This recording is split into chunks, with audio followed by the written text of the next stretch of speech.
All right, this is going to be a rabbit skin tanning video.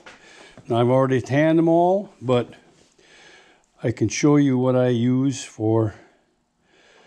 Well, anyways, most people tan them with the hair on. Let's put it that way. And you salt them, then you flesh them, then you put them in the pickle to kill the glue between the fibers. And I usually use pickling crystals. They're citric acid. And you use 3 ounces of pickling crystals, volume measure, and 1 pound of salt, and you can per gallon of water. So I usually use to tan a lot of hide, so I put them in this 32-gallon trash can that will not react with anything. Or you can put it in a 5-gallon bucket or 3-gallon bucket, whatever. But you just make sure you have that much, and don't overfill it because you're throwing hides in it. But anyways, these I tan. Use the pickling crystals. I salt them first. I don't usually flesh them much because the fleshing is harder than the hide it's covering. So I just don't flesh them until after I'm done tanning them, for the most part. And then I pickle them, and I drop the pH, and I use a strip. You're supposed to soak them in baking soda, and but I use these pH strips that I get from the Van Dyke's Taxidermy. And when you pickle them, you're going to want it between, well, I don't know, 1 and 2, something like that. But otherwise, you when you tan them, you want it between 3 and 4, or 4.5 even. So you got to take out a strip, and I usually test it on the hide, touch it to the hide, and then I'll measure it against what that looks like. You know, where it's at here. And most time, if you put in a few hides, it'll raise the pH from 1 to 2 to 3 or maybe 4, because it just works that way. Now 7 is neutral. That's there is no acidity. This is all acid here, and this is all alkali, or no acid. So anyways, I use some of this pickling crystals, measure that out, and a pound of salt per gallon of water. I usually use hot water for the first gallon, because then I can dissolve my salt and crystals with depending on how many gallons I'm going to mix up. But that one will be hot, and then I'll add cold to it later so I can get right into it. But I got so many of these rabbit skins with the hair on, and you can only use them for so much. So what I did was I started dehairing them and turning them into buckskin. So anyways, because I was dehairing and turning sheepskins into buckskin, or leather, let's put it that way. Well, that's kind of the same way, except for you have to dehair them. So to dehair them, I use, actually you can use garden lime. Not barn lime, garden lime. And I got this kit from Van Dyke's, and I got it a long time ago. But you use 1 pound of lime, like garden lime, per 10 gallons of water. Or you can use more, it doesn't matter. And that'll swell it up, and it'll make the hair fall out. And then I got another video where I'm just scraping it off with my rubber glove on my hand. And then when you knock the hair off, then you have to, what they call, de-lime it. So anyways, Van Dyke sends the whole de-liming kit. So you got your stuff that neutralizes the lime. Because the lime will be somewhere around 12. And that isn't good for tanning or pickling or anything. So you got to drop it back down to somewhere around in here. And the easiest way and the cheapest way I found was you can buy the stuff from Van Dyke's, but you can also buy a gallon of white vinegar for real cheap.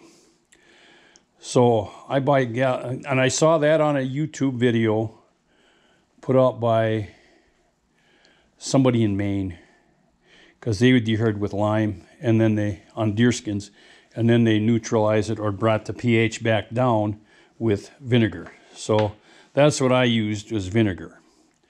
Okay, now that I brought it back down after I've dehaired it, then after I've dehaired it, then I'll pickle it with the pickling crystals. That is biodegradable. It's just citric acid. And like I said, that's 3 ounces. Well, I'll pour a cup of vinegar into a different vessel with just water in it. I'll mix it with water. I'll put a cup or 2 in there, and I'll just slosh it around, or even let it stand in the vinegar to get the acidity back down to something normal, like 5 or 6, or 6 is usually where it ends up. And I'll even let it soak overnight. Just like these hides, when I'm dehairing them, I'll let them soak for a few days. Doesn't matter. You won't get flies in it if you got outside or nothing like that. It doesn't smell that terrible, but it's not pleasant, but if you let it go too long. But then I'll rinse it out in vinegar, and then I'll pickle it in pickling crystals, like 3 ounces of pickling crystals, and a pound of salt per gallon of water. If you're going to use a 5-gallon bucket, or if you're going to use a 32-gallon trash can, or whatever you want to use, as long as it's not metal. It's got to be glass or plastic or metal, and plastic is the cheapest. So, and then after I have pickled them, then I went to something that I bought for other hides. It's called bark tan, or corbacco, and I got that from Van Dyke. And it's corbacco extract. Okay, and those are, I already had it mixed up for sheep skins. So anyways, after it's pickled, then you can put it in this bark tan. It's a corbacco extract, and then you put 2 pounds of this in a 1.5 gallons of boiling water, and then you kind of mix it with some pickle if you want. You could probably put it right back in the pickle, but if you're using a 5-gallon bucket, you're going to run out of room. And then it says the lower the pH, the deeper brown will result. So if your pH is down in this range, it'll get dark colored. So if you don't take and wash it in baking soda and raise the pH up to somewhere here, it'll get darker. But then after I take it out of the pickle, then I'll put it right in the bark tan. And that comes in a box like this, and it's a bag of this stuff here. And it's really dusty if you're monkey with it, so be careful. And then I mix up about a 1.5 pounds of that in 1.5 gallons of water, or 2 pounds of that in 1 gallon of water. And then you add a third of it to every day. So you don't add it all at once. You add a third, and then you stir them, and you keep stirring. The more you stir them, the better off you are. And then after it's tanned, now these hides are a little different than my other hides because these aren't so thick that you have to, you don't really have to oil them when you soften them. But sheepskins, deerskins, that stuff, elk skins, bigger ones, you have to oil them. So, and I'm going to show that in a different video, so they remain soft after you're done. But anyways, with these, and I didn't get all the hair off these corners. I can cut that off later or whatever. And I was going to use these for, well, you can use them for anything you'd use leather for. They're very thin, very, very thin, so they're stretchy. And But I was thinking, as far as artists go, you can paint on them, you can stretch them on a framework, paint on them and sell them at craft shows or whatever, or you can cut out and make whatever leather things you want out of them. But the main reason I was doing it, because you can always find a use for leather. And this is all the ones I did this year. And some of them have a lot more problems than others. Or I've even seen where they take wood burners, adjustable wood burners, and then they can burn designs in them very carefully, I suppose, because they're very thin.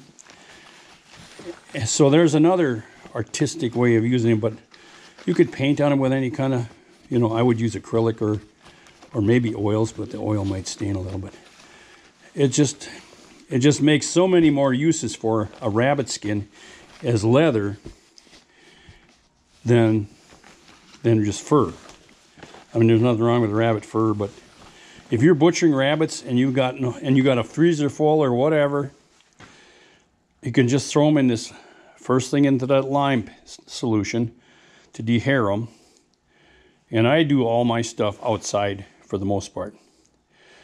Now, these skins are, like I said, I had these in a barrel full of salt in my garage for, like, you know, I'd throw down a rabbit skin, I'd throw salt on top of it, then I'd throw down another rabbit skin and throw salt on top. And the hair wasn't all that nice, and I think some of the hair was coming loose, but it keeps the bugs off them, and I don't have to fill up my freezer with them. So salting is good for any kind of hide. You salt it and roll it up, and it'll stay for a long time if you keep it out inside someplace.